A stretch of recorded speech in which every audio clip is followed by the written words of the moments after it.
Yes, people, what's going on? What's going on? Welcome back to the channel. As always, make sure that you lot are smash up the likes. Make sure that you lot are subbing to the channel. Road to 20k. We've got a big debut for man like James today. You know what I mean? I met him on DR. I think was it 2 weeks ago now, isn't it? It was 2 weeks ago. And what a 2 weeks it's been. What a 2 weeks it has been. What a 2 weeks it's been, bro. Because my record at DR Sports is literally like yeah. L. Yeah, I feel bad for you, mate. Every time I've seen you, you've been in a bad mood because your team have been on the back of a hiding. And unfortunately for you, this Sunday is not going to be any different for you. But we will get into that, I'm sure. We'll get into it, bro. Double check if your mic's on, by the way. I don't think it's on, you know. Is my mic not on? I don't know if it is. It sounds like it's coming from your laptop, bro. But yeah, double check that. Oh. But people, make sure that you lot are. Make sure that it should. Let me hear it. See. Yeah, yo, mic test 1 2. Yeah. Now I can hear you. Yeah, it wasn't on before, bro. But yeah, big up everyone that's here already. And as always, make sure that you lot are checking out Jersey FC Soccer Shop, people. Don CFC at checkout, 20% off for all the tops that you can see there. But like I said, the World Cup's coming up soon. They've got all the international kits on there. If you're an Arsenal fan, if you're a United fan, Liverpool fan, they've got kits on there for those teams too. So make sure that you lot are checking them out. But let's go straight into it, James, man, because one thing about this guy, people are saying my mic's moving mad. James was saying this as well. Let me turn it on and off. Is that better now? It's a tiny bit blurry, just a bit tinny. Like I can still hear you clearly, just it's a little bit like muffled a bit. I don't know what's going on here, bro. Hold on. Let me just. It's moving like Garnacho a little bit, if you know what I mean, lads. If you know what I mean. While he does mute, we will talk. How are you guys doing in the chat? Lovely to see you all. Let me see if that works now. Is that better? It's still a little bit tinny. We can still hear you. Let the chat let us know. Maybe because I don't know if my ears are deceiving me. Let us know in the chat. Let me turn it up. Let me turn up the mic volume. How about now, people? Is that better now? You know what? Let me come back in. Give me a sec. You can do a little refresh. Talk to the chat, man. Introduce yourself to the chat. This guy's a troll, by the way, people. This guy's a big troll. Troll, bro. Don't let him cast affirmations on my name, lads. All that's happened is I've gone down to DR. I met my boy Don. We watched Chelsea go on the back of a few hidings. If you do want to see some more of us, we are going to both be there on Saturday, of course, for the Saturday football show. And it's a huge game on Sunday. So first of all, I do want to say, let us know your thoughts. Are you feeling confident? Are you feeling the rhythm? Are you feeling the rhyme? And it sounds like your mic getting on up like it's bobsleigh time. That is a bit better, yeah. Yeah? All right, cool. Yeah, I think, it's connected now. Yeah, much better, much better. There we go. Yeah? Much better. Cool. Yeah. Well, listen, big up everyone that's here, man. Big up everyone that's here. And like I said, this guy, James, has just been jabbing me. He's been trolling me. You know what I mean? Every time I'm on DR, literally every other 10 minutes, it's like he's got a little timer in his head to make a little comment about Leeds, bro. Yeah. And if people don't know, they need to go do their research around, the history between Chelsea and Leeds. Right? Yeah. We've been in Division 2 together and that, where Chelsea have, gone up a division because of Leeds, right? We've beaten Leeds in the FA Cup final, which was basically a mud bath and a big war. You know what I'm saying? It was a Royal Rumble, mate. That was a fucking Royal Rumble that day, bro. They said by modern standards, there would have been 9 red cards that game. There would have been 9 red cards that game, people. So I'm telling you, bro, there's a little, it's not a derby, but there's definitely a lot of tension between us and Leeds. And this season, bro, these men have not lost against us, You know what I'm saying? They beat us away. In fact, they battered us away. Yeah. And unfortunately, I was at that game. And you know what? I've been saying this to everyone, James, yeah? Your stadium, that is the best atmosphere that I've been to in the Premier League, bro.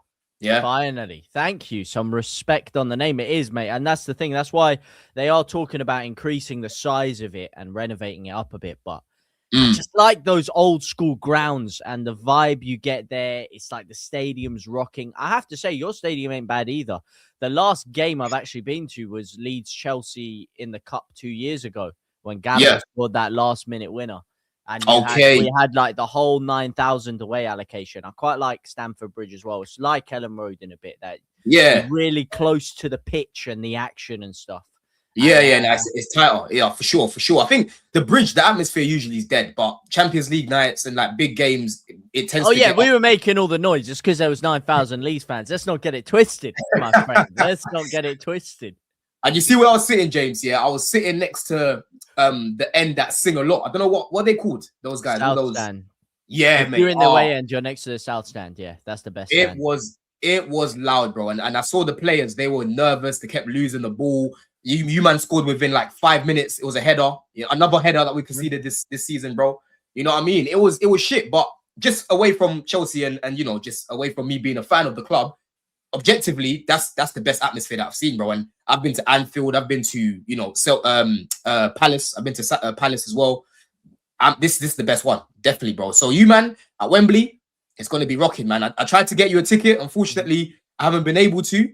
But what's your plan for Sunday? I think there's an outside shot. I'm still waiting to hear from someone. I think there might be a ticket on the way. So there's still hope in the pipeline that I might be going. If not, we will be live on the channel, of course, as always, JT Live. But I think I might be going to Wembley, which, as you said, the atmosphere will be rocking because we've never competed for a major trophy in my entire life. We haven't competed for a major trophy. So the fact we're actually there is tantalizing, but I have to tell you, mate, I'm not sure if you're familiar with our Wembley record, but it is absolutely atrocious. We have lost 4 out of 4 times in my life, including to Doncaster. That's right. I was in Italy, and me and my dad searched around the streets for 2 whole hours to find the pub where they were showing the League One playoff final, which, as you can imagine, in 2009 wasn't very common. And we searched all that time just to see us lose 1-0 to Doncaster with a header from a corner. So, oh God, that is pain. That's pain. Wembley, nah. Yeah, but the thing is, you say that, but our record at Wembley's not been good the past 10 years as well, bro. You know what I mean? Like we've got 6 out of 7 losses over there, bro. Liverpool. That was when you had Kepa in goal, bro. That's when you had Kepa in goal. We lost against Liverpool twice in one season, both on penalties. We lost against Man City in the semi-final the other year with Poch. We lost against Liverpool again that season. We lost against Leicester. We lost against Arsenal. Like, bro, our records, even when Roman was here at Wembley the past few years, has not been good. So I can't even sit here and say, our record's better than yours, so we should do it. Because at the minute, I am not feeling confident in this team. And obviously, yes, Rafinha's gone now, but I've said already, bro, like, there's bigger problems than this guy. There's still going to be Shirley Carter in this team, bro. Neto is still going to be starting in this team, bro. I don't know if Palmer's going to be available. Jason Cundy was telling me yesterday he's going to be there, and Joe Pedro will be there as well. We'll talk about the lineup after. But I'm just not feeling confidence, bro. I haven't seen us score a goal in the league since start of March. I was telling you, James. Yeah, well, actually, we were talking about that, and big up UK 8812, but we were talking about that. And obviously, I asked you about Rafinha, and we both expected him to stay, no matter what happened to the rest of the season, especially if you did get into Europe. But that was a bit of a shock sacking out of nowhere a couple of days ago. I opened my phone, I see Rafinha sacked. I want to know what your thoughts on that, because obviously nothing's changed to the squad just before a cup final, semi-final. Yeah. You think that's going to unsettle people? You know what it is, though? Yeah, like they're literally trying to slander this guy now. First of all, there's just bare memes. I can't lie, some of them are funny though. I don't know if you've seen the one where he's looking at Caicedo and his missus. You've seen that one? No, I haven't seen that one. I'll send it to you after, bro. I just keep seeing the one of him like slouched over in a chair like that. Hey, bro, even thinking about it now is making me laugh. So there's that on Twitter. People keep bantering him on Twitter. But what's happening now is that apparently the players were calling him a supply teacher. The players basically were not buying into what he was doing. He was giving them way too many instructions. He was given too many one-on-ones. They just didn't really fuck with the guy. And they were still upset about what happened with Maresca. So it was obvious, bro, because look what was going on the pitch, James. You can't be losing. Bro, how many times did we lose 3-0? 3-0 against Everton, 3-0 against Brighton. You know what I mean? We lost 3-0 against Man City at home. Like, we just kept getting bad. You know what I'm saying? Yeah, so, it was actually 3-0. Damn, yeah. 3-0s, bro, So I did not see a world where he survived. Ideally, I didn't want it to happen, bro. But it became untenable because all of the players said, yo, this ain't the guy. And what's coming out now is apparently the players have said they want a manager that's basically going to be like a militant guy. You know what I'm saying? Is actually going to have these guys under control, because I call these guys young delinquents, bro. They're delinquents, so they need a guy. The players have said they want a manager who's basically going to keep them in check. You know, how they were acting with this manager, they could never do that shit with Maresca. I know they wasn't on good form with Maresca before he left, but they actually respected that guy. With Rosenior, bro, you know, like when the substitute teacher comes in, James, at school, you know it's time to mess about.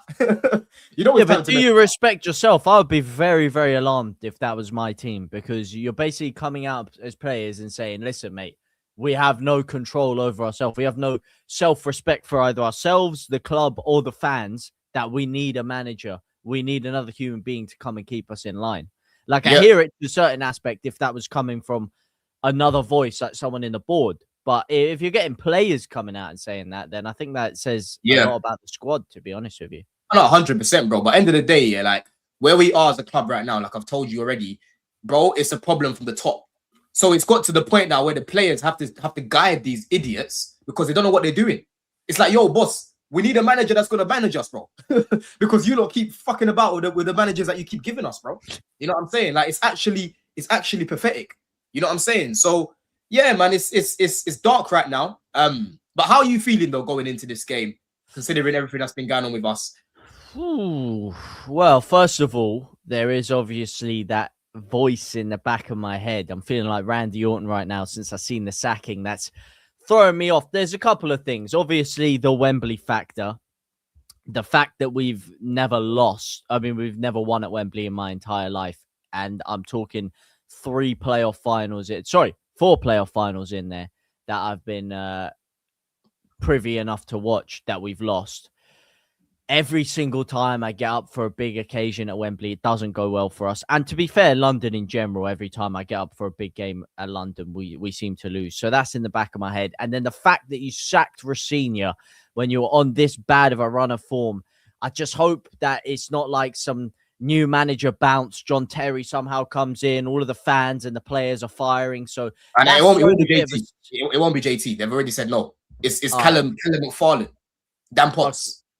All right, well, there we go. All right, well, big Seth MacFarlane coming in. Hopefully that's not going to be too much of an issue to re-galvanize the fact. I just don't want a re-galvanization of Chelsea right before Leeds play them, because I just feel like that would be typical Leeds luck, that you guys re-galvanize everyone and really get up for that.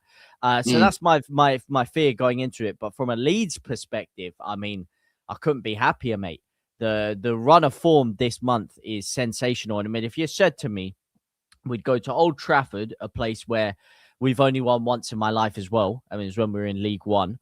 We would go away to Bournemouth, and then we would play Wolves at home, and you'd be getting 7 points out of your next 9, and you would beat West Ham in the quarterfinal and go through to Wembley. Then I'd have bitten your hand off for that a few weeks ago if you told me that. So the fact that we've actually got 2 wins, considering the fact we only had 2 wins since December up until that West Ham game, and we have 2 90-minute wins in the league now, is sensational form, really. And then the fact that we're going to Wembley off the back of this, the back of the good momentum we're going, which is why I was so disappointed with the way we played against Bournemouth in midweek, because I thought we were shocking, to be honest with you, mate. We got absolutely battered silly. But the fact we managed to smash and grab a 2-0, a 2-2 draw, and get a point out of it and just keep that momentum, keep that gravy train churning going into the semi-final.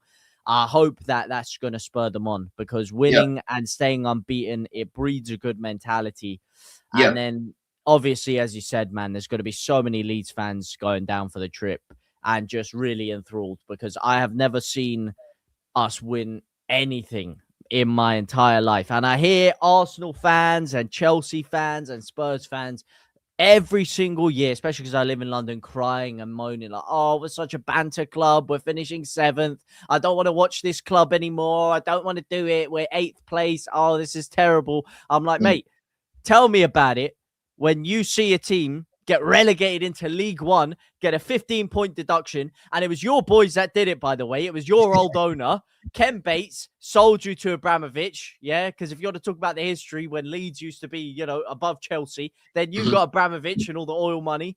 We got your old owner, Ken Bates. He sent us into administration, brought Dennis Wise in as the gaffer, and everything just went downhill. So when you're down in the slumps like that, then you appreciate these kind of moments more because you don't really get them. Yeah, so yeah. I'm buzzing for the game, man. Nah, same here, man. I'm buzzing for the game, man. And to be fair to us, like when we played you lot at the Bridge, that was one of the best performances that I saw under Rafinha until Caicedo decided to, give away a penalty quite early on in the second half. That first half, we should have been far from you. Like it was only 2-0. We should have been way further away. And if you remember, penalty yourself as well, though, with the push on the back. No, listen, that's a blatant penalty. You want to talk about questionable penalties? Caicedo didn't even touch my man, right? Caicedo didn't even touch my man. He put his leg there, and the guy kind of sold the referee. You know what I mean? Clear contact. Yeah, but that's the same thing with your João Pedro pen when he literally got a little. He had a little tap and then he dove to the floor. They were both, but listen, it was Mr. Beast settings. Both of them were bought. Let's have no two ways about it. Yeah, but bro, you can't go to a guy in the box and then push him like this, bro, from the back. That's a foul. You know what I'm saying? It was stupid. It was stupid, but it wasn't dive. That's a foul. You know what I'm saying, bro? So yeah, man, like that that was a big problem. And then for the second goal that you lot scored, clownery defending from us, but I'm sorry, that goal should have been disallowed. Jaden Bogle was just on a jolting. Man used his arm and then all of a sudden now they're saying about it hit his elbow or some nonsense like that, right? Oh mate, what am I hearing? You know that was a handball, bro. But anyway, we should have never let that happen, and we should have even beaten you because Palmer had a big chance and like last kick of the game, Caicedo redeemed himself by nearly getting an assist. You know what I'm saying, bro? So yeah, man, like if we play like that, everyone's switched on. McFarlane, he puts out a good lineup, a good balanced lineup. We'll go through Chelsea's lineup after as well. Mm-hmm. But we just need to go there with the belief that we're going to win because we haven't been playing with any belief or any confidence. But one thing that I will say is when we had this guy before, I'm not saying he's going to be the savior for Chelsea before people get carried away in the chat, right? But when we went to Man City away with him, bro, I walked away thinking, we should have beaten Pep, and this guy's a novice. You know what I'm saying? And what's coming out from the club right now is apparently they respect him, they like him. He's a little bit more nonchalant, if that makes sense. Like he's not like a Rafinha. Rafinha's very much, he kind of seems a bit beggish, you know what I'm saying? Whereas McFarlane just kind of seems like, boys, you might know what you're doing, man. I'll put a team out, you might know what you're doing, get on with it. That's what it feels like. And I feel like that's what the players want, you know what I'm saying? Rather than being babied consistently, you know what I'm saying? So yeah, I'm feeling a bit, I'm not confident, but I think on Sunday when I've had a few things to drink and that, I'll be right up for it again, man. A little bit of liquid courage going into the game. No, to be honest, you put it politely with the former Leeds Chelsea game, to be honest with you, because that was daylight robbery, the fact we got out of there with a point because you battered us silly. And if you're talking about players that strike fear into me, to be fair, it was the Rafinha effect because if you're going to take one positive away from his tenure, it was João Pedro who was a man who under Maresca, as he said he will never get 20 league goal or 20 goals in a season. And then he turned into he was already good before, but the free-flowing dynamism in his attack under Rafinha was unbelievable. And he mauled us that day. He could have had like 5 or 6 goals himself, mate. Yeah. And he scored a top goal as well. That finish was brilliant, bro. That was a brilliant finish from him, man. He didn't start away, did he? That was Delap that started that game, innit? Was it? Well, that would explain why you lost. I can't even remember, to be honest with you, but that would have explained it. Delap came on. You also had no Caicedo that day, though, because you got suspended against Arsenal, which also helped us. Yes, we had Santos, and that was one of the worst games that we saw from that guy. But talk us through your lineup. This is the lineup that you've gone with, that you think he's gonna pick. Go for it, bro. Yeah, well, it's a pretty standard lineup. It's pretty much the lineup we've been seeing week in, week out. My theory is stick to the formula. If it ain't broke, don't fix it. The only change is James Justin coming out and Rodon I put back in, who came off the bench against Bournemouth because he got injured against West Ham, so he had to take a little bit of time out of the squad. Darlow, I think, has been revolutionary since coming back into the team. Obviously, we signed Perry for 16 million, but that has gone down like a lead balloon. He's been letting in goals left, right, and centre. So Carl Darlow is at least a safe pair of hands. The back three is something that for the first time actually gives me confidence going into a game as a Leeds fan that we're not going to concede. I think Struijk at left centre back especially has been a real standout player of recent times. And then the key one back into the team a week ago is Gabriel Gudmundsson at left wing back. If you don't know about this guy, watch out for him. That's all I can say. Ever since Farkas pushed him up to left wing back, this guy has been a different animal out there. And he was such a big miss for Leeds when we didn't have him for a few weeks. But seeing him back in the squad is going to cook differently. Tanaka and Ampadu pairing up the midfield. Bogle at right wing back. And then the main man, Noah Okafor, the coldest player in English football right now. 2 goals at the Stretford end. Are you kidding me? This guy is cooking like Gordon Ramsay right now. The only one I would kind of say isn't filling with confidence in there is Brendan Aronson. Obviously, Anton Stach, with his injury that he got picked up against West Ham, he's not going to be able to play in there. And that's a huge loss because Stach is our best player, bar none. He's phenomenal in the midfield. So not having him is definitely something that still worries me because he's the only player that has some sort of creativity or a footballing brain. Someone who can actually slow the play down, pick the pass if Chelsea are keeping a tight block there. So Brendan Aronson is the only fear, but at the same time, he does give you a lot of great work rate. And then big ECL, mate. Can't look past the big man up front. Yeah, man. I'm looking at that team there, and boy, listen. Number one, you lot have some height in the back. That's number one, right? And Calvert-Lewin, we know how good this guy is in the air, man. Chelsea James, we are shocking on set pieces. I won't be surprised if you score a corner or if you score from like a throw or something mad like that. Throw-in would be the one, mate. We scored 2 throw-ins on the weekend. You see what I'm saying, people, right? And we've conceded 11 goals, from corners. Only West Ham have conceded more goals from corners than Chelsea, bro. And with the throws, we don't know how to defend them either. I remember we played against Bournemouth at home. Bro, we drew that game 2-2. They scored two goals from throws, bruv. Well, there you go. We got them back. We drew 2-2 with them on Wednesday and scored 2 goals from throw-ins. So we got them back for you, mate. Don't worry. And it's your boy, Ethan Ampadu, that's doing the business for us on the throw-ins, mate. Listen, I like Ampadu, man. I really liked him at Chelsea, but he came through a time when, he wasn't really gonna break through. He still kind of had Kante and that, but he should have had more opportunities. He was on the bench for the Europa League final. He was there, and I liked him coming through the academy because we bought him quite late. He came from like League One, I think he was playing first team from early, bro. Yeah. Well, you had him for a long time, and you just kept loaning him out. Was it Leipzig? Leipzig, you sent him to first. I don't know if he went there permanently. He definitely went to Leipzig, and he was playing there for a season, and then he went back down to the Championship for a couple of clubs after. Yeah. See, I'm even looking at it here. We bought this guy from Exeter. We bought him from Exeter. Wow. So he was like highly rated. I remember because he was playing for them, 8 appearances, and he must have been like, I think he was like 15 or 16 or something like that. And then Chelsea bought him. I was thinking, this could be a guy that could break through, but you already know what it was like. Under Roman, bro, it was very, very difficult to break through from the academy because there was so many ballers we had in the academy, but they would rather go for the experience rather than, pushing them through. And I'm telling you now, if it wasn't for that transfer ban, James, I don't know where Reece James would be, or Mason Mount, or Tammy Abraham. Those guys got an opportunity because we literally had a ban. We had no choice. You know what I mean, bro? But yeah, Calvert-Lewin scares me a little bit. Okafor, listen, he's a dodgy one as well. He scored against us at the Bridge. He didn't start. I don't think he started the game when we played you lot away. He came on off the bench. Yeah. And that Bogle guy, ever since I started cooking this guy, he seems to have improved a little bit, man. Do you like Bogle? It's been good. Yeah, it's been good. Yeah, I rate Bogle. He's been a great signing since joining Leeds.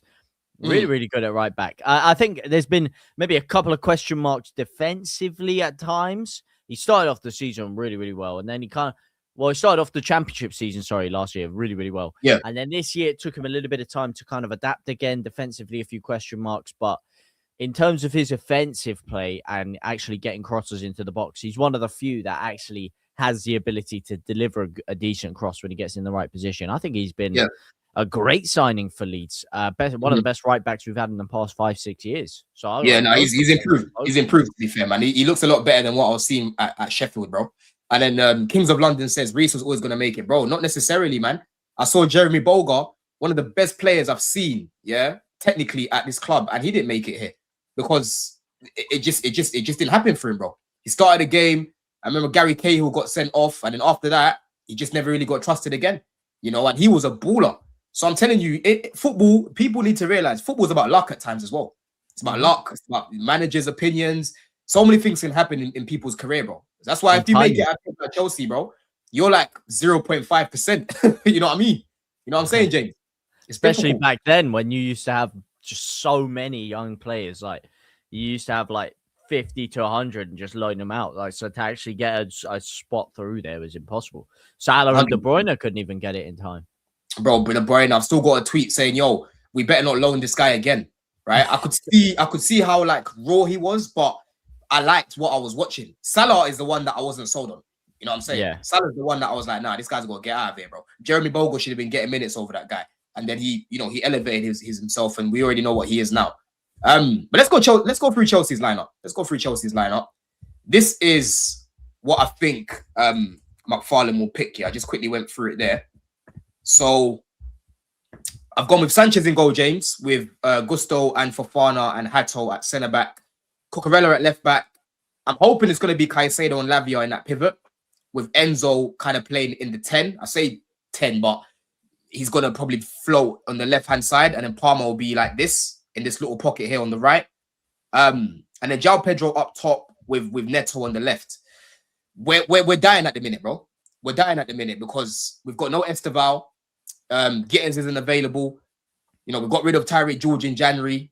So our only winger option, really, that's first team level. Well, I say first team level, but it's part of the first team, is Shirley Carter, bruv. And we're gonna have like Jesse Derry on the bench, guys like Jesse Derry and that on the bench. So this is what we can field right now. Like if Esteval was available, this guy would not be starting. Yeah, this guy would not be starting the game, bro. But because he's not available and until next season now, I have to start him. I've got no choice. You know what I'm saying, bro? Is there anyone that you're looking at in that lineup there and you're like a little bit thinking, oh, we've got to watch this guy, man? Well, I mean, I'm seeing you're trying to pack out the midfield there with Lavia and Caicedo defensively. What's the thought process behind that? I'd ask maybe first of all. We didn't really see that under Rossini. Obviously, we had Palmer sat in the 10 instead of Enzo. Maybe that could give me a bit of fear. Yeah, I think for me, we just build up a lot better with those two, man. And on the transition as well, I think Leeds are going to be trying to play on the transition, soak up that pressure. We need two guys that are able to win that ball back. Because one thing that Lavia is really good at is stopping fires. And you already know about Caicedo as well. He's good at stopping fires. I know he's dropped off by his standards, but them two tend to work well together. And Lavia allows Caicedo to go a little bit further up as well. So what tends to happen is Lavia will kind of be like this, and then Caicedo tends to be more like box to box. You know what I'm saying? So I just feel like we just need a little bit more stability, man. That could be the trick. Yeah. Yeah, because our midfield, we've only got a midfield too. We play with the back three, unless if Brendan Aronson drops in, but he's not really suited for that position. So that could be the difference. Because when you talk about when we battered you at Ellen Road, that was the key. Number one, you didn't have Caicedo in there, but Ethan Ampadu and Tanaka are great runners, great runners, and they can bully you at times. If we're able to get on top of a team, Ampadu will be flying into everything. He'll be two-footing everyone, causing danger. Enzo in an advanced role is also not something I want to see too much. You talk about who's going to give me fear, because I think Enzo Fernandez is, I mean, he's growing year on year. He's phenomenal. And his ability to break through the lines with his he's quality, mate. And I just think he has that ability to find Palmer out wide, different angles, and isolate us out there. It scares me, man. Yeah. You see, that's the thing. I was literally saying this on SDS, right? Because I was up against 3 Enzo haters yesterday, and they were talking about this guy like he's any guy. And I'm like, I literally said, bro, Enzo is like Marmite in his fan base. It depends who you talk to, what outcome you're going to get when it comes to him. Some people love him. Some people hate this guy, bro. You know what I'm saying? And those 3 were just hating on him. Oh, Real Madrid. Why is he linking himself to Real Madrid? What, you think he's going to go Man City? And I'm like, these clubs want him, bro. You know what I mean? It might not be Man City's main target. I think their main target is Anderson, but it's part of their list. And Real Madrid have wanted this guy from the World Cup. You know what I'm saying, bro? So he would only, for me, Enzo's only going to be respected when Chelsea start to win again and compete again, or if he goes to a club that are winning. That's the only time this guy's going to get his respect, bro. Because the goals that he'll be scoring will lead to more wins. The assists that he'll be getting will be leading to more wins. Whereas here, when he scores or he assists, he might lose. So now they're looking at the team, oh, we lost. We can't really talk about Enzo, can we? You know what I'm saying, bro? So he's one of the most disrespected players I've seen, bro. You know what I mean? He's so disrespected. I know he's not the most consistent. He can be quite frustrating at times, but when Enzo's on it, he's hard to stop, bro. I'll be real. I mean, we saw it even against Man United on the weekend. How many times was he just picking it up on the half turn and pinging a through ball to Palmer? There was like 4 or 5 times in a row that he was doing that. He gets you on the transition instantly. He turn a defense to an attack. And those kind of players are the most dangerous, especially when you're trying to hit a team on the break, which is Leeds' weak point, to be honest with you. If you attack us with pace on the counter, we're all over the gaff, mate. We got stick drift and everything, mate. And that's what is intriguing for me, because Enzo, right? He's the type of guy that's going to pick up the ball on a big pitch like Wembley and just spray it, bro. I remember when we went to when we played Man City at Wembley, he played a nice ball to Jackson, bro. And Jackson should have just been burying that. If that was Haaland, it's in the back of the net. This Jackson guy missed as always, bro. You know what I mean? So it's one of them ones where it's like, bro, I'm telling you, if this guy was playing for Man City, he would be respected way more, man. He would get way more assists, way more goals over there as well. Yeah, Enzo, I like him. So he's a key player for this game. We need him to turn up. We need Palmer to turn up as well. He's turned up for Chelsea at Wembley on a few occasions. We need it again, man, because he's just been coasting. You know what I mean? And I'm looking at him now and I'm like, bro, you're not doing anything on the pitch, You're just lucky right now that there's no competition for you right now. That's what it is. You know what I mean, bro? Well, hopefully he doesn't turn up, mate. Hopefully he doesn't, because that's the danger, man. That is, if Cole Palmer's on form, then it's tough to beat anyone. Although I'm just hoping that miss is still lurking around in his head. Maybe the Leeds factor will deter him away. Yep. And then people in the chat are saying Palmer's not even fit, bro. Kundi told me this yesterday on TalkSport, that apparently he's been told that he is. Him and João Pedro apparently will be there, innit? But let's go through predictions then. What are you saying prediction-wise, James, man? And chat, let us know as well. Score predictions, scores on the doors. I think both teams are gonna score, because I don't see us keeping a clean sheet, to be honest with you. As I said, when you hit us on the break, it's looking dangerous. But what team do I think is walking out of Wembley? Are you genuinely asking me my honest opinion? When Leeds United roll into town on Sunday against Chelsea Football Club, you're asking me who's going to come out the victor? I mean, that is like asking a man who has been deprived of water for 24 hours if he wants a bottle of Evian. I mean, the answer is obvious. It's only one team that are rolling out of Wembley, going all the way to the final. A little bit criminal that the semi-final's in Wembley, but we move on with that one. And it's going to be Leeds United, mate. We are in piping red-hot form right now. We've got things cooking up front. Okafor is a man reborn as of late. As I said, the coldest player in English football right now. Big Dominic Calvert-Lewin. He's a big game player. He's like Didier Drogba in his prime. When these big games come around, it's a different Dominic Calvert-Lewin that you see. You've got Ampadu, who has been one of the best leaders in the midfield in the Premier League this season, next to one of the most underrated players in Tanaka, who already rifled a 30-yard one against Chelsea. I think he might do another on Sunday as well. So I think it's going to be a convincing, in the end, win from Leeds United. I'm talking 3-1 Leeds United at Wembley, cruising on to the final, mate. 3-1, yeah? 3-1. But it's going to be a fiery affair. I can tell you that for free. Boy, no, it's definitely going to be fiery, bro.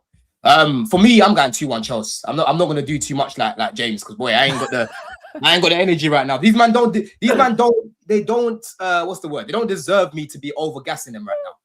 It's a hopium thing, people. It might be a bit of delusion there in the prediction, but I'm hoping that these men find shape, because we need to win something domestically, man. Like, how nice will it be if Arsenal don't win anything and we leave this season with a trophy after the shambles of a season that we've had, bro? You know what I mean? That's going to be ammunition all summer. Even when the World Cup's on, I will be cooking these guys the same way, bro. You know what I mean? So, boy, we need to make sure that we do it, man. I'm saying 2-1 Chelsea. I can see a João Pedro go in there. I'll give it Enzo as well. I can't really predict anything for Palmer right now because he's not creating, he's not scoring. You know what I'm saying, bro? And then Khalid says, Don, you're a dreamer, bro. I can only dream. I can only hope. It's Wembley, bro.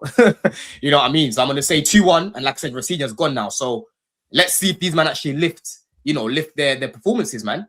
But James, we'll finish up there anyway, bro. Let the people know where they can find you, man. First of all, thank you guys so much. It's been a pleasure. The chat's been popping off today. Shout out to all of you and shout out to Don. You can see me over on YouTube, JT Live. We stream every single Leeds game, of course. A lot of content firing up there as well on the channel.